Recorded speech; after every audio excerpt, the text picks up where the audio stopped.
Eclectic Collection followers. And if you're not, you should be an eclector. So definitely become an eclector and like us on Facebook and follow all our fun stuff. Today is episode 88, Little Green Men. Okay, so I should probably specify. I'm thinking leprechauns. It's that time of year where leprechauns might get talked about. And they're really green, wearing green men, not green per se like Martians.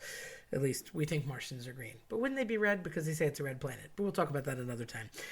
Leprechauns. What's the story behind leprechauns, aside from the fact that they allegedly have pots of gold and are sneaky little creatures and hang out in Ireland? Not being Irish whatsoever, I thought, let me explore this. So it started that they're cobblers, they're shoemakers, that like to play practical jokes. And that's about it. That's the sad part to it. In 1888, somebody started the Irish fable that if you followed a leprechaun, that they would lead you to a pot of gold. But the other thing is they're intoxicated little green men. So apparently they would get drunk and talk trash and not cobble very well. And they were shoemakers that would tell stories and were famous for pranking people and tell practical jokes and bad dad jokes, etc. And they were short in stature, and they would basically bait people to try and find said pot of gold at the end of the alleged rainbow. But there really was no rainbow involved, and they really didn't need the rainbow or the pot of gold because they were always pranking somebody.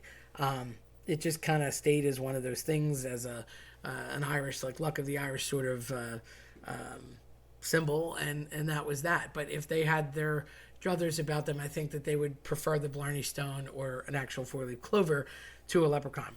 Supposedly, if you caught the leprechaun, you would get the pot of gold. But they're allegedly impossible to capture, and I guess we got Lucky Charms out of that for the cereal, if you're into that. They're magically delicious. I can tell you that I never watched, because it just looked far too creepy to me, the movie Leprechaun, where they kind of vilify the leprechaun and make him into this demon-esque thing. I also am not a fan of small things attacking me, like dolls, leprechauns, children that they put in a scary situation. Like, loved Pet Sematary, but when Gage runs around as a 2-year-old with a scalpel, yeah, I'm not safe. I'm sorry, no.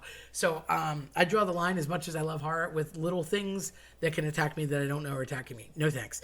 And one of the, I'll say, parallels to the leprechaun in general, although he's meant to be positive and happy and lucky, Rumpelstiltskin comes to mind, although completely different, and that's like a childhood almost scare tactic.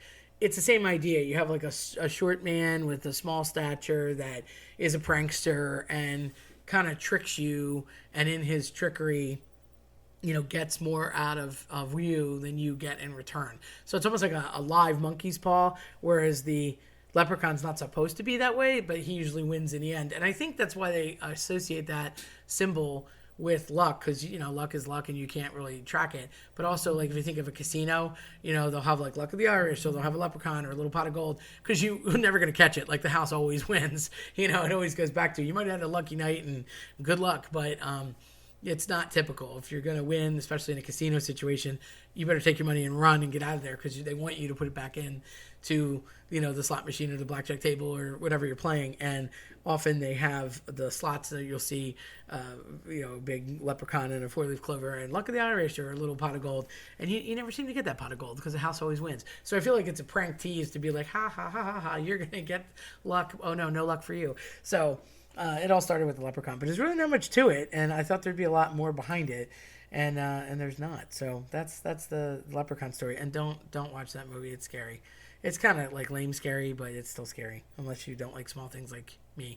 In which case, definitely don't watch that movie. But there is one. And it just makes him sad. And it's everything antithetical to what we're talking about here with positivity of leprechauns. So I would just go for the 4-leaf clover instead. If you like what you heard today, then check us out at the eclecticcollectionpodcast.com or your preferred platform. I'm Terry Tenaglia. Thanks for listening.